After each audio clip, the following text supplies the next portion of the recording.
Sore hari, ketika Abu Nawas sedang mengajar murid-muridnya, datang dua orang tamu, seorang laki-laki muda dengan seorang wanita tua.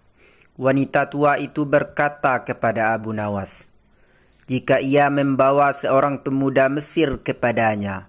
Pemuda tersebut sebelumnya seorang yang kaya dan datang ke Baghdad untuk berdagang. Akan tetapi, ia sekarang jatuh miskin. Semua hartanya dirampas paksa oleh seorang kadi. Abu Nawas bertanya pada pemuda tersebut, ceritakanlah kepadaku, mengapa Tuan Kadi merampas seluruh hartamu?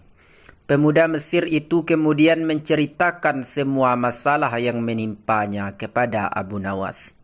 Setelah mendengar dan memahami apa yang diceritakan oleh pemuda Mesir itu, Abu Nawas kemudian memerintahkan semua muridnya untuk berhenti belajar dan pulang ke rumah seraya berkata, "Wahai muridku, pulanglah kalian dan kembalilah di malam hari.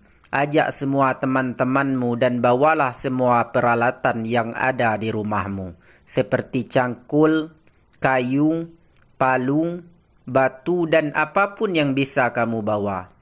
Murid-murid Abu Nawas kemudian pulang dengan keheranan, namun mereka yakin bahwa guru mereka tidak pernah memerintahkan mereka sesuatu yang bukan pada kebenaran. Malam pun tiba. Murid-murid Abu Nawas telah berkumpul di rumah dengan segala peralatan yang mereka bawa. Lalu berkatalah Abu Nawas kepada murid-muridnya, "Wahai murid-muridku, pergilah kalian ke rumah Tuan Kadi. Kemudian rusaklah rumahnya dengan peralatan kalian. Bawa hingga menjadi rata." Mendengar perkataan gurunya, para murid Abu Nawas mulai bergumam sesamanya. Abu Nawas kemudian memecah kebingungan mereka. "Janganlah kalian takut. Laksanakan apa yang kuperintahkan sebagai gurumu," kata Abu Nawas kepada muridnya. "Jika ada orang yang menghalangimu, katakan saja aku yang menyuruh, dan jika ada yang melukai kalian, maka lawanlah mereka." Murid Abu Nawas langsung menuju ke rumah Tuan Kadi. Orang-orang sekitar merasa resah melihat kelakuan mereka, namun tidak ada seorang pun yang berani menghentikan karena mereka terlalu banyak dan membawa senjata di tangannya. Sesampainya di rumah Tuan Kadi, tanpa bertanya mereka langsung melaksanakan perintah gurunya, menghancurkan rumah Tuan Kadi. Melihat banyak orang yang datang merusak rumahnya, Tuan Kadi langsung keluar dan bertanya kepada salah seorang dari mereka, "Siapa yang menyuruh kalian menghancurkan rumahku?" bentak Tuan Kadi.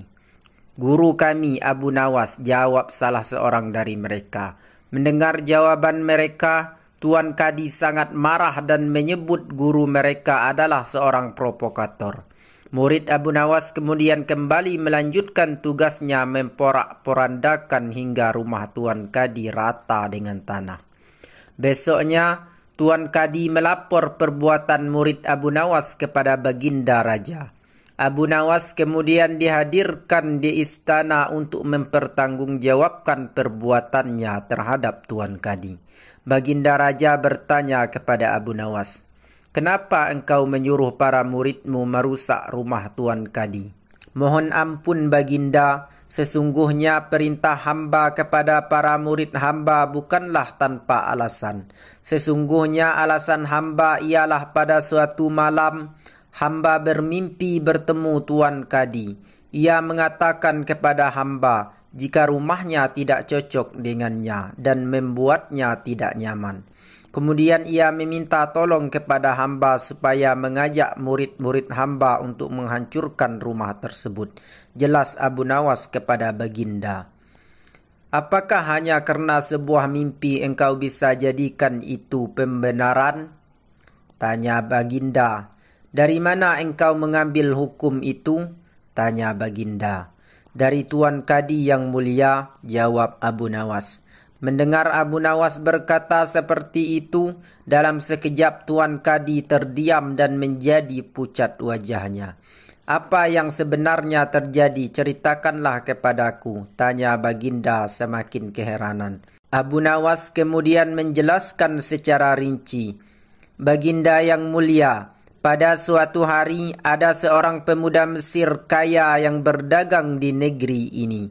Ia kemudian mendadak jatuh miskin karena hartanya telah dirampas secara paksa oleh Tuan Kadi ini. Dan itu hanya karena sebuah mimpi yang dialami Tuan Kadi.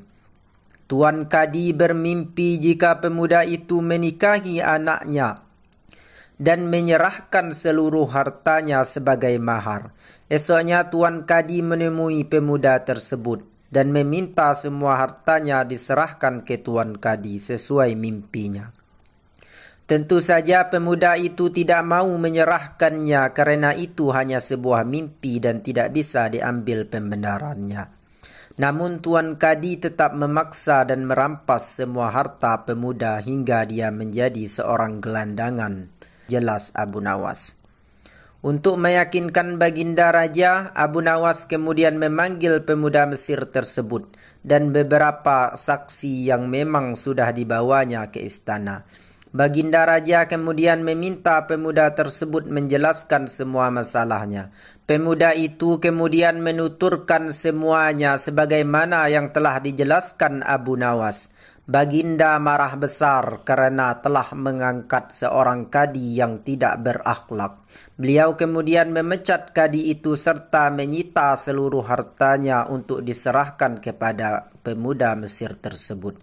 Pemuda Mesir itu amat berterima kasih kepada Abu Nawas dan hendak memberikan imbalan atas bantuan kepadanya. Namun Abu Nawas menolak karena bantuannya berdasarkan keikhlasan hati membantu sesama.